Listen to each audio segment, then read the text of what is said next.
Moment distribution மெத்தடில் last கான்செப்ட்லாம் நடத்தியிருப்பேன். அதுலேருந்து ரிப்பீட்டடாக டிப்ளமோ ஸ்டாண்டர்டாக இருக்கட்டும், டிகிரி லெவலாக இருக்கட்டும், ப்ராப்ளம்ஸ் கேட்குறான்னு கொடுத்துருந்தேன். அந்த ப்ராப்ளம் எப்படி சால்வ் பண்ணணும் அப்படி தான் நான் கொடுக்க போகிறேன். நான் சால்வ் பண்ணுறது ஃபுல்லாக நான் ப்ராப்ளம் கொடுப்பேன். அதில் அவங்க ஏதாச்சும் இண்டிவிஜுவல் ஸ்டிஃப்னஸோ மேக்ஸிமம் டிஸ்ட்ரிபியூஷன் ஃபேக்டர் கேட்டுக்கிட்டு இருக்காங்க, அது மாதிரியோ இல்லை ஜாயிண்ட்ல வந்து எந்த அளவுக்கு உங்களுக்கு டிஸ்ட்ரிபியூஷன் ஃபேக்டர் ஆக்ட் ஆக போகுது, இல்லை ஜாயிண்ட்ல எந்த அளவுக்கு ஸ்டிஃப்னஸ் வந்து ஆக்ட் ஆக போகுது அப்படிங்கிறது தான் நம்ம பார்க்க போகிறோம். இப்போ நான் ஒரு ப்ராப்ளம் கொடுக்குறேன், பார்த்துக்கிடுங்க. அதாவது ப்ராப்ளம் நம்பர் 1. Problem number 1.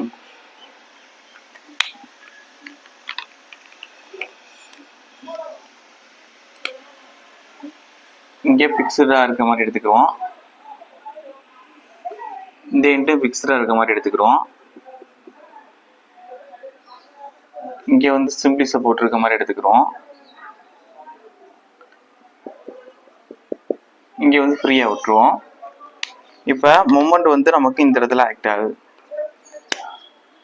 இது ஓங்கிற ஜாயிண்ட், இது ஏங்கிற ஜாயிண்ட், இது பிங்கிற ஜாயிண்ட், இது சிங்கிற ஜாயிண்ட், இது டிங்கிற ஜாயிண்ட். மொமெண்ட் நமக்கு இந்த இடத்துல ஆக்ட் ஆகுது. இப்போ அதான் கவனிங்க, உங்களுக்கு இதோட ஸ்பேன் எவ்வளவு கொடுத்துருக்காங்க, O2C ஸ்பேன் எவ்வளவு அப்படின்னா ஒரு 3 மீட்ரு, O2Bங்கிறது ஒரு 3 மீட்ரு, O2Aங்கிறது ஒரு 4 மீட்ரு, O2Dங்கிறது ஒரு 4 மீட்ரு. இதோட இந்த மெம்பரோட இனர்சியா எதில் கொடுத்துருக்காங்க, I. இதோடது I, இதோடது 2I, இதோடது ஒரு 2I. ப்ராப்ளம் கொடுப்பாங்க, நான் வந்து இங்கே இந்த இதில் கொடுத்துருக்கேன்.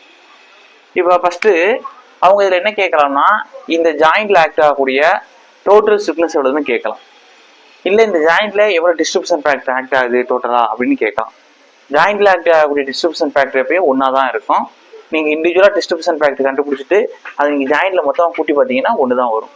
டோட்டல் ஸ்டிஃப்னஸ்ங்கிறது அந்தந்த மெம்பரில் இருக்கக்கூடிய இந்த இனர்சியா, இந்த ஸ்பேன் டிஸ்டன்ஸு, இதோட எண்டு கண்டிஷன். அதாவது என்ன சார் எண்டு கண்டிஷன் அப்படின்னா, ஃபாரியன் பிக்ஸ்டாக இருந்தால் 4EI/L, ஃபாரியன் கிஞ்சிடாக இருந்தால் 3EI/L, ஃபாரியன் ஃப்ரீயாக இருந்தால் 0ன்னு கொடுத்துருப்பேன்னா ரொட்டேஷனல் மூமெண்ட். அதுதான் பார்க்க போகிறோம். இப்போ ஸ்டெப் நம்பர் 1. ஸ்டெப் நம்பர் 1 என்ன பார்க்க போகிறோம் அப்படின்னா, இந்த இடத்துல எழுதுறேன். ஸ்டெப் நம்பர் 1 என்ன அப்படின்னா, இண்டிவிஜுவல் ஸ்டிஃப்னஸ். அதாவது இண்டிவிஜுவல் ஸ்டிஃப்னஸ், ஓகேவா? இண்டிவிஜுவல் ஸ்டிஃப்னஸ்க்கான ஃபார்முலா என்னன்னா, அதோட எண்டு கண்டிஷன் வச்சு பார்க்கணும். அதை வந்து எப்படி மென்ஷன் பண்ணுவோம் அப்படின்னா, கேன்னு மென்ஷன் பண்ணுவோம். அப்போ ஃபர்ஸ்ட் KOA கண்டுபிடிப்போம். KOA ஃபாரியன் என்ன, எனக்கு பிக்ஸ்டு, இந்த ஓங்கிற ஜாயின்லேருந்து ஃபாரியன் பிக்ஸ்டு. அப்போ எனக்கு என்ன வரும், 4EI/L ஸ்மால் எல்லோட போட்டுக்கணும், ஓகே? இப்போ என்ன செய்ய போறோம்னா, எனக்கு 4EIங்கிறது என்ன, இங்கே 2I. அப்போ 2I, Lங்கிற ஸ்பேன் டிஸ்டன்ஸ் எவ்வளவு, 4 மீட்டரு. அப்போ 4. அப்போ இந்த 4க்கும் அடிச்சிடலாம். இங்க என்ன இருக்கேன், 2 × EIன்னு இருக்கும் வச்சுக்கிறோங்க அப்படியே.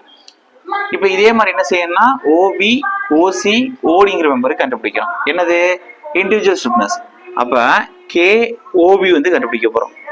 ஃபார் இன்டு OBக்கு என்ன, ஹிஞ்சுடு. அப்ப என்ன வரும், 3EI/L. 3EIக்கு பேர் என்ன இருக்கு, ஒரு I தான் இருக்கு, இந்த I. Lக்கு பேர் என்ன போடலாம், 3 மீட்டர் இருக்கு, 3 போடுறேன். அப்ப இதை கேன்சல் பண்ணா E × I. அதுக்கு அடுத்து என்ன இருக்கு, OC இருக்கு, OD இருக்கு. அப்ப KOC. ஃபாரியன் என்ன நமக்கு, OCக்கு பிக்ஸ்டு. அப்ப 4EI/Lன்னு வரப்போகுது. இப்ப I ஒண்ணுதான் இருக்கு, ஸ்பேன் டிஸ்டன்ஸ் 3 மீட்டர் இருக்கு. அப்ப 4E × I/Lங்கிறது 3. அப்ப என்ன வரும், 4/3 × E அப்படி வச்சுக்கிறேங்க. இதை அடிச்ச உடனே நீங்க எழுதிக்கிறலாம், இருந்தாலும் அடிக்க வேணாம், அப்படி வச்சுக்கிறேங்க. அதுக்கடுத்து என்ன பார்க்க போறோம், ஃபாரியன் ஃப்ரீ. உங்களுக்கு தெரியும், ஃபாரியன்ல ஃப்ரீ இருக்கு அப்படின்னா நமக்கு இந்த இடத்துல எந்த அளவுக்கு ஸ்டிஃப்னஸ் கிரியேட் ஆகும்னா, கிரியேட்டே ஆகாது, ரொட்டேஷனல் ஸ்டிஃப்னஸ் கிரியேட் ஆகாது, 0 தான். நம்ம டயக்ராமே உங்களுக்கு சொல்லி கொடுத்துருப்பேன். டயக்ராம் எப்படி வரும் அப்படின்னா இப்படி இருக்கும் உங்களுக்கு. அப்படியே போகும். அதே இதுகளுக்கு எப்படி வரும் அப்படின்னா இப்படி கிரியேட் ஆகும். அதே இதுக்கு வந்து இப்படி கிரியேட் ஆகிருக்கும். இதுக்கு இந்த அளவு கிரியேட் ஆகும். நான் ரெகுலரில் கொடுத்துருக்கிறது டயக்ராம், அதாவது ரொட்டேஷனல் எப்படி உள்ளுக்குள்ள கிரியேட் ஆகும் அப்படின்றது கொடுத்துருக்கேன். அப்போ கேஓடிக்கு ஃபாரியன் பிரினால என்ன வரும் அப்படின்னா உள்ளுக்குள்ள ஸ்டிஃப்னஸ் கிரியேட் ஆக நல்லா ஸ்பெண்ட், அது எந்த அளவுக்கு வளைக்குதோ அந்த அளவுக்கு அது வளையும். அப்போ இது எப்படி இருக்கும் அப்படின்னா 0 அளவுக்கு இருக்கும். இது 0 அளவுக்கு இருக்கும். இப்போ அடுத்து என்ன செய்ய போறோம் அப்படின்னா இண்டிவிஜுவல் ஸ்டிஃப்னஸ் கண்டுபிடிச்சதுக்கு அப்புறம் நம்ம இந்த ஜாயிண்ட்ல ஆக்ட் ஆகக்கூடிய டோட்டல் ஸ்டிஃப்னஸ் கண்டுபிடிக்கணும். அது எப்படி சார் டோட்டல் ஸ்டிஃப்னஸ் கண்டுபிடிக்கிறது அப்படின்னா நம்ம கண்டுபிடிச்ச KOA, KOB, KOC, KOD இது எல்லாத்தையும் என்ன செய்யணும்னா நம்ம சம்மேஷன் பண்ணணும். இது எல்லாத்தையும் சம்மேஷன் பண்ணா இந்த ஜாயிண்ட்ல எவ்வளவு ஆக்ட் ஆகுது அப்படிங்கிற டோட்டல் ஸ்டிஃப்னஸ் நமக்கு கிடைச்சிடும். ஓகேவா?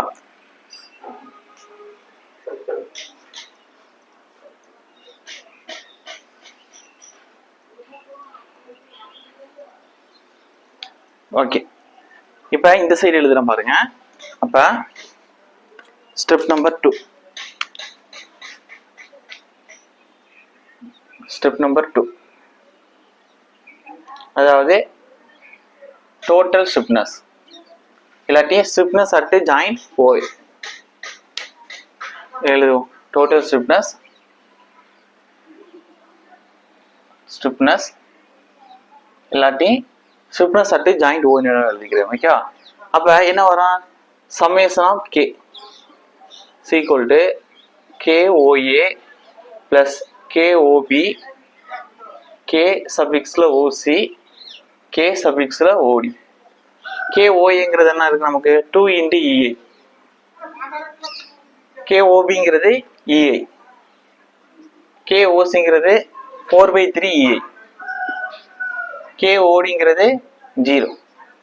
இப்ப இந்த 2EA இந்த ஒரு EA என்ன வரும்? 3EA வந்துடும்.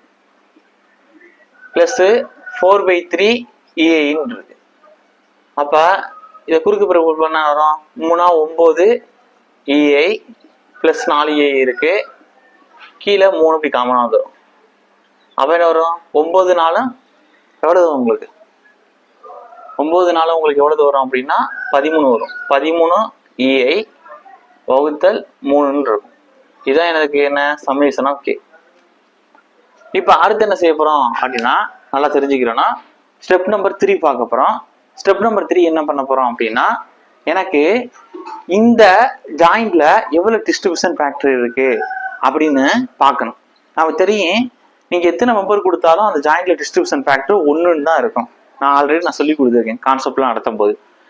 அது நமக்கு தெரிஞ்சு போச்சு. இப்ப நம்ம அதை கண்டுபிடிக்க போறோம்னா அதை கண்டுபிடிக்க போறதுல அப்ப இதுல 1ன்னு வருது அப்படின்னா அப்ப இந்த மொமெண்ட் எப்படி இந்த ஃபாரியன்ட்க்கு கிஞ்சிருக்கு எந்த அளவுக்கு பகிர்ந்து கொடுக்க போறோம், மொமெண்ட் டிஸ்ட்ரிபியூட் பண்ண போறோம்.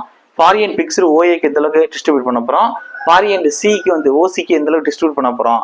அப்ப எந்த வீதத்துல டிஸ்ட்ரிபியூட் பண்ணி கொடுக்கணுங்கிறதுக்கான வீதம் தான் டிஸ்ட்ரிபியூஷன் ஃபேக்டர்.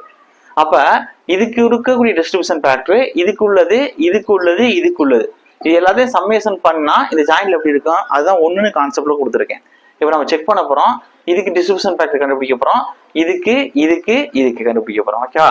அப்ப ஸ்டெப் நம்பர் 3 இந்த இடத்துல எழுதுறேன் பாருங்க. Step number 3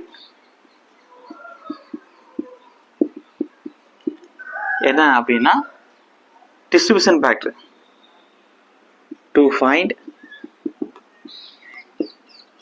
distribution factor. Okay, அப்ப டிஸ்ட்ரிபியூஷன் ஃபேக்டர் எப்படி சொல்லுவாங்க? TFன்னு சொல்லுவாங்க, DF. அப்ப டிஸ்ட்ரிபியூஷன் ஃபேக்டருக்கு ஃபார்முலா என்ன? DF ஈக்குவல் டு இண்டிவிஜுவலா உள்ள ஸ்டிஃப்னஸ் வகுத்தல் சம்மேஷன் ஆஃப் K.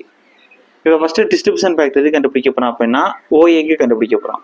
அப்ப KOA வகுத்தல் சம்மேஷன் ஆஃப் K. KOAங்கிறது என்ன கண்டுபிடிச்சிருக்கோம்? 2 × EA கண்டுபிடிச்சிருக்கோம். அப்ப 2 × EA சம்மேஷன் ஆஃப் K என்ன கண்டுபிடிச்சிருக்கோம்? 13 EA. ஓகே, கரெக்டா தானே? 2 1 3 4/3 3 9 கரெக்ட். 13 EA வகுத்தல் 3ன்னு வச்சிருக்கோம். இந்த EA கேன்சல் ஆயிடும். இந்த 3 மேல போச்சுன்னா 6 வந்துடும். கீழே 13 இருக்கு. அப்ப 6/13 ஞாபகம் வச்சுக்கிறேன். அதுக்கடுத்து டிஸ்ட்ரிபியூஷன் ஃபேக்டர் என்ன செய்ய போறோம்னா ஓபி கண்டுபிடிக்க போறோம். அப்ப ஸ்டிப்னஸ் கே ஓபி சபிக்ஸ்ல சமேஷன் ஆஃப் கே என்ன வந்திருக்கு நமக்கு இ இந்த ஐ தான் வந்திருக்கு. அப்ப இ இந்த ஐ வகுத்தல் 13 இஐ வகுத்தல் 3. அப்ப நமக்கு என்ன இந்த இஐ கேன்சல் ஆயிரும். இந்த 3 மேல போச்சுன்னா 3 வகுத்தல் 13 இருக்கும். அதுக்கடுத்து என்ன கண்டுபிடிக்க போறோம் டிஸ்ட்ரிபியூஷன் ஃபேக்டர் ஓசி கண்டுபிடிக்க போறோம். அப்ப மேல ஸ்டிப்னஸ் கே ஓசி சபிக்ஸ்ல போட்டுக்கிறோங்க சமேஷன் ஆஃப் கே. ஓசி என்ன இருக்கு 4/3 இன்ட்டு இஐ. 4/3 இன்ட்டு இஐ கீழே என்ன இருக்கு 13 இஐ வகுத்தல் 3. இப்போ எனக்கு என்ன வந்துடும் இந்த 3 கேன்சல் ஆயிடும், இந்த இஐயும் கேன்சல் ஆயிடும். அப்போ 4 வகுத்தல் 13 இருக்கும். அதுக்கடுத்து டிஸ்ட்ரிபியூஷன் ஃபேக்டர் ஓடி பார்க்கணும். கே ஓடி வகுத்தல் சம்மேஷன் ஆஃப் கே. கே ஓடிங்கிறோட வேல்யூ 0 தான் எனக்கு. அப்போ 0 வகுத்தல் எண்ணிக்கு போட்டோம் 0 தான். ஓகே. அப்போ நம்ம என்ன கண்டுபிடிச்சிட்டோம்னா டிஸ்ட்ரிபியூஷன் ஃபேக்டர் இந்த கே ஓஏக்கு 6/13, கே ஓபிக்கு 3/13, கே ஓசிக்கு 4/13, கே ஓடிக்கு 0ன்னு கண்டுபிடிச்சிட்டேன். இப்போ ஸ்டெப் நம்பர் 4 என்ன கண்டுபிடிக்க போறோம்னா இந்த ஜாயிண்ட்ல எவ்வளவு டிஸ்ட்ரிபியூஷன் ஃபேக்டர் இருக்க போகுது. அப்ப டிஸ்ட்ரிபியூஷன் ஃபேக்டர் அட் ஜாயிண்ட் ஓ. அப்ப இந்த சைடோட கொடுக்குறேன் எழுதிக்கிறேங்க. இப்போ அடுத்து என்ன கண்டுபிடிக்க போறோம்னா ஃபைனலா ஸ்டெப் நம்பர் 4.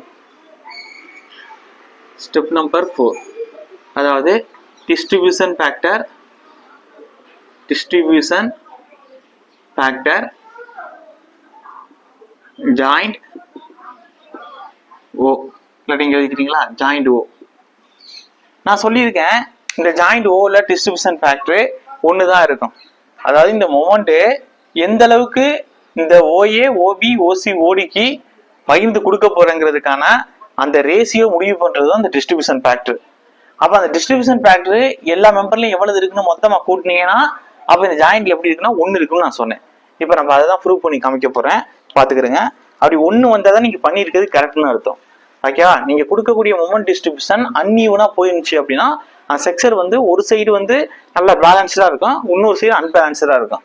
அதனாலதான் ஒரு பெரிய கால்குலேஷன் நீங்க எடுத்து பண்ணும் பொழுது நீங்க ஃபர்ஸ்ட் என்ன செய்யணும்னா அந்த ஃபர்ஸ்ட் வந்து உங்களுக்கு டிஸ்ட்ரிபியூஷன் ஃபேக்டர் கண்டுபிடிச்சு முடிச்சதுக்கு அப்புறம் நீங்க பிக்ஸ்டு மொமெண்ட் வச்சிருக்கீங்கல்ல அதுல ஜாயிண்ட்ல இருக்கக்கூடிய மொமெண்ட்டை அன்பேலன்ஸ்டா இருந்துச்சுன்னா பேலன்ஸ்டு பண்ணணும்.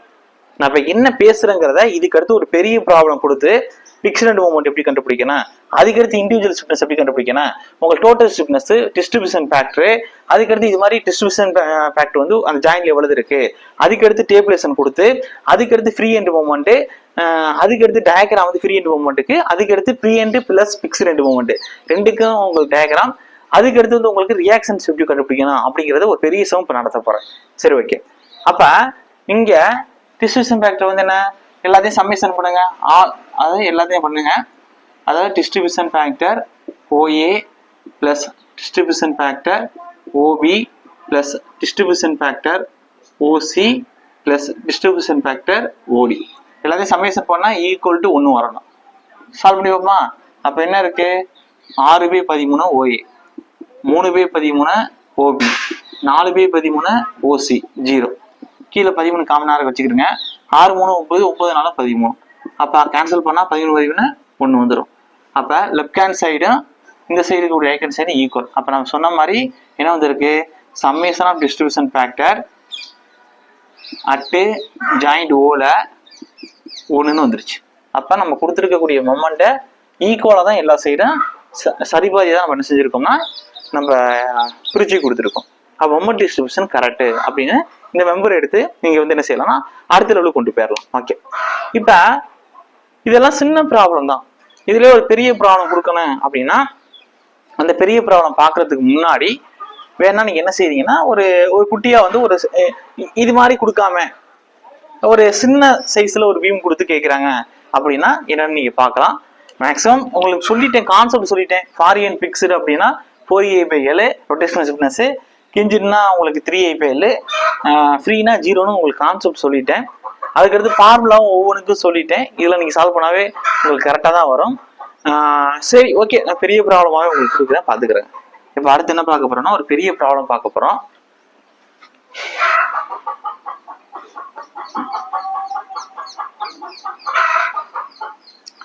நேற்று பிக்ஸ் ரெண்டுக்கு ஃபார்முலா கொடுத்துருப்பேன், அதில் பார்த்துக்கிறேங்க. பிக்ஸ் ரெண்டு மூமெண்ட் வெரி வெரி இம்பார்ட்டன்ட். இண்டிவிஜுவலா ஃபார்முலாஸ் அதிகம் கேட்குறாங்க. பிக்ஸ்டு பீம்லேயே லோடை மாற்றி கொடுத்துருப்போம், அவ்வளோதான். மற்ற கேசஸ்னா கேட்கறது பாசிபிலிட்டி இல்லை. நான் சொல்கிற கேசஸ் பற்றி பார்த்துக்கிட்டே உங்களுக்கு யூஸ்ஃபுல்லாக இருக்கும். ஓகே, இப்போ ப்ராப்ளம் நம்பர் 2. ஆனால் கொஞ்சம் பெரிய ப்ராப்ளம் எடுத்து சால்வ் பண்ணுவோம். சார் என்ன சார் பெரிய ப்ராப்ளம் சால்வ் பண்ணி எக்ஸாம் பாயிண்ட் எவ்வளோ கேட்பாங்களா அப்படின்னா, டிப்ளமோ ஆர் இன்ஜினியரிங் காலேஜில் வந்து நீங்கள் சால்வ் பண்ணியிருப்பீங்க. அதுக்கடுத்து காம்படிட்டிவ் எக்ஸாமில் இதில் ஏதாச்சும் ஒரு ஸ்டெப் இண்டிவிஜுவலாக கேட்கலாம். உங்களுக்கு கான்செப்ட் புரியணும் அப்படின்னா இந்த ஒரு ப்ராப்ளம் பார்த்தாவே இந்த மொமெண்ட் டிஸ்ட்ரிபியூஷன் மெத்தடை நிறுத்திடலாம். நிறுத்திடலாம்னு என்ன சொல்கிறேன்னா, ஃபுல்லாக உங்களுக்கு டோட்டல் இந்த ப்ராப்ளம் உங்களுக்கு டீட்டெயிலாக புரிஞ்சிருச்சு. நான் ஃபைனலாக முடிக்கிற வரை உங்களுக்கு நல்ல தெளிவாக புரியுது ஒவ்வொரு ஸ்டெப்பும் அப்படின்னா உங்களுக்கு மொமெண்ட் டிஸ்ட்ரிபியூஷன் மெத்தடில் இனியே பிரச்சனை இல்லைன்னு அர்த்தம். ஓகேவா? ஓகே, இப்போ problem number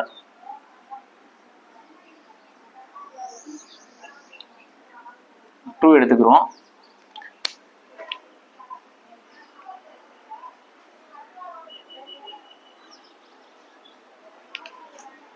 okay, problem number 2ல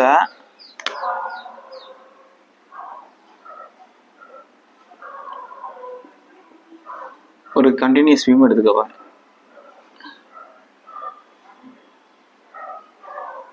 எல்லாத்தையும் 2 பக்கம் பிக்சர் கொடுத்துக்கிறேங்க.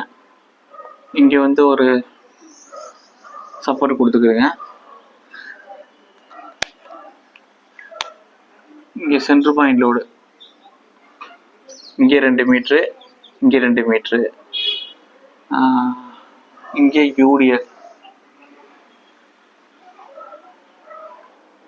10 kilometre per metre. இது டோட்டல் டிஸ்டன்ஸ் 6 மீட்டர் கொடுத்துருக்குங்க. பாதி 3 மீட்டர் 3 மீட்டர், இது டோட்டல் 4. இங்கே வந்து ஒரு 40 கிலோமீட்டர் லோடு சென்டர் பாயிண்ட்ல ஆக்ட் ஆகிற மாதிரி வச்சுக்கிறேங்க. அவ்வளோதான் ப்ராப்ளம். இதான் இதான் அடுத்து ஜாயின் பண்ண இதான் எடுத்து சால்வ் பண்ண போகிறோம். ஓகே, இப்போ அடுத்து என்ன பண்ண போகிறோம் அப்படின்னா, பேர் கொடுத்துக்கிறோமா. இது ஏ பி சி. இப்போ ஃபஸ்ட்டு என்ன செய்ய போகிறோம்னா ஸ்டெப் நம்பர் 1. ஸ்டெப் நம்பர் 1 என்ன செய்ய போகிறோம் அப்படின்னா பிக்ஸ் ரெண்டு மூமெண்ட் கண்டுபிடிக்க போகிறோம். அதாவது பிக்ஸ் ரெண்டு மூமெண்ட். பிக்ஸ் ரெண்டு மூமெண்ட்டில் எல்லா சப்போர்ட்டையும் நீங்கள் பிக்சரை தான் கன்சிடர் பண்ணிக்கிறேன்னா, இப்போ ஜாயிண்ட்ல வந்து வெறும் சப்போர்ட் தான் கொடுத்துருக்கோம் அப்படின்னா ஜாயிண்டாக பிக்சரை மாற்றிக்கிறேன்னா கண்டுபிடிக்கிறது பிக்ஸ் ரெண்டு மூமெண்ட் தான். ஓகே, அப்போ இன்டு மூமெண்ட்ஸ் எல்லாமே பிக்சர் சப்போர்ட்டாக மாற்றிக்கிறேன்னா, இப்போ இதை நான் வந்து எப்படி பிரிக்க போகிறேன் அப்படின்னா, இது தனி ஒரு ஸ்பேனா இது ஒரு தனி ஸ்பேனா கொடுக்க போகிறேன். அப்போ நல்லா தெரிஞ்சுக்கிறேங்க. இந்த இடத்துல கூட எப்படி கொடுத்துரும், இந்த இடத்துல சின்னு வச்சுக்கிறோம், இங்கே பின்னு வச்சுக்கிறோம். ஓகே ஓகே, இப்போ நல்லா கவனிங்க. ஃபஸ்ட்டு இதை பிரிப்போம். அப்போ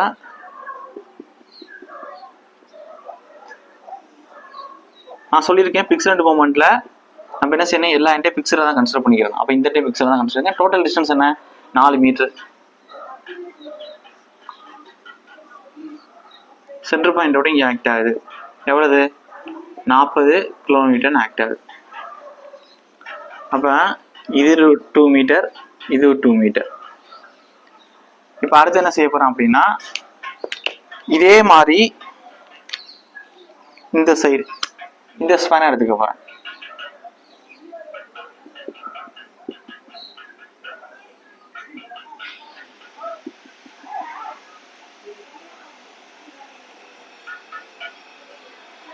ஓகே, இப்போ நான் என்ன செய்ய போகிறேன்னா அதை எடுத்துக்கிறேங்க. இது எவ்வளோ லோடுனா 10 கிலோமீட்டர் பர் மீட்டர் அளவுக்கு ஆக்ட் ஆகுது. கீழே ஸ்பேன் டிஸ்டன்ஸ் 6 மீட்ரு. இப்போ நான் பிக்ஸ் ரெண்டு மூமெண்ட் கண்டுபிடிக்கணும். எப்படி கண்டுபிடிக்க போகிறேன் அப்படின்னா, உங்களுக்கு ஃபஸ்ட்டு பேர் கொடுத்துக்கிறேங்க. இது ஏ, இது சி, அதாவது ஏசி எடுத்துருக்கேன். அதுக்கடுத்து இதை பார்க்கும்போது இது இந்த எண்டு பி, இது சி. ஓகே, அப்போ ஏசி எடுத்திருக்கேன், சிபி எடுத்திருக்கேன். நல்லா ஞாபகம் வச்சுக்கோங்க. இப்போ இந்த இடத்துல நம்ம மொமெண்ட் எப்படி கிரியேட் ஆகும், ஆல்ரெடி உங்களுக்கு கொடுத்துட்டேன் பிக்சட் மோட் ப்ரீவியஸ் கிளாஸ்லேயே.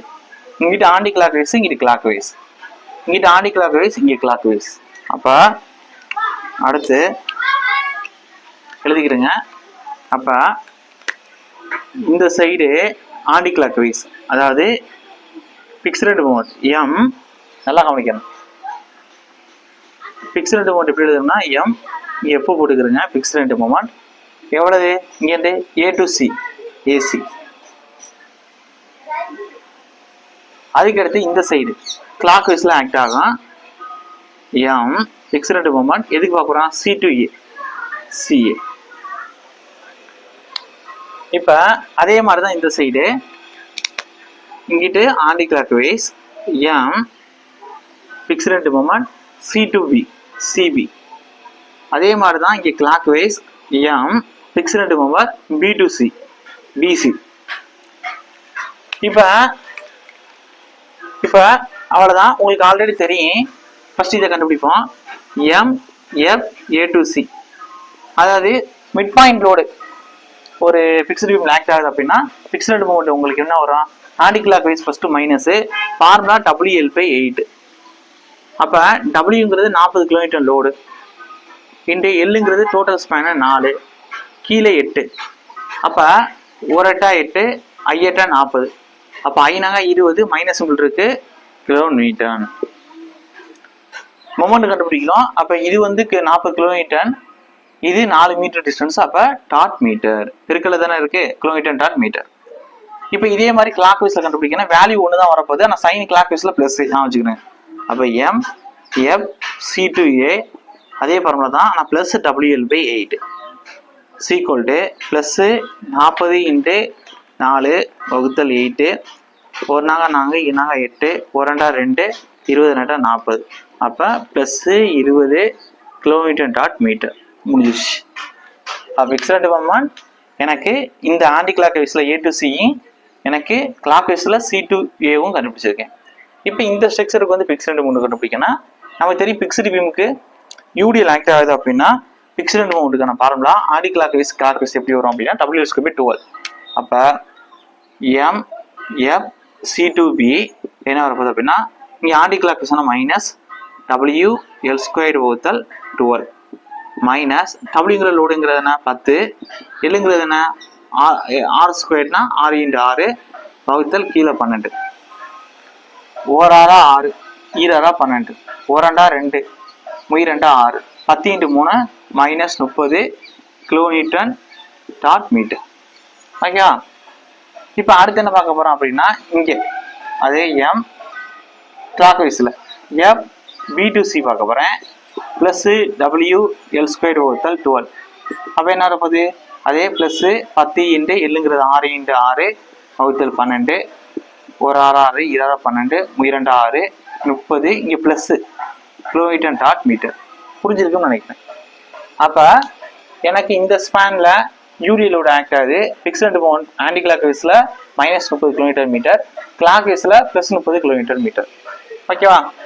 உங்களுக்கு இங்கே 10ங்கிறது கிலோமீட்டர் பர் மீட்டர், இங்கே metre metre metre square. Metre ஸ்கொயருக்கு இந்த கிலோட மீட்டருக்கு ஒன்று அடிபட்டுரும். அப்போ இங்கே ஒரு கிலோமீட்டர், இங்கே ஒரு மீட்டர் இருக்கும். அப்போ கிலோமீட்டர் டாட் மீட்டர். மொமெண்ட்னாவே என்ன வரும் உங்களுக்கு? Force into perpendicular distance. Act ஆகக்கூடிய ஃபோர்ஸுக்கு பர்பெண்டிகுலர் டிஸ்டன்ஸ், ஆக்ட் ஆகக்கூடிய லோடுக்கு பர்பெண்டிகுலர் டிஸ்டன்ஸ். ஓகே, இதுதான் மொமெண்ட். இப்போ ஃபர்ஸ்ட் ஸ்டெப் முடிச்சாச்சு. இப்போ அடுத்த ஸ்டெப் என்ன கண்டுபிடிக்க போறோம் அப்படின்னா, நம்ம எப்பயும் போடுற இண்டிவிஜுவல் டிஸ்டன்ஸ் கண்டுபிடிக்கணும். இப்போ இந்த ஸ்பேன்ல நீங்க ஐன்னு எடுத்துக்கிறீங்க, இந்த ஸ்பேன்ல 2ஐன்னு எடுத்துக்கிறீங்க. ஓகேவா?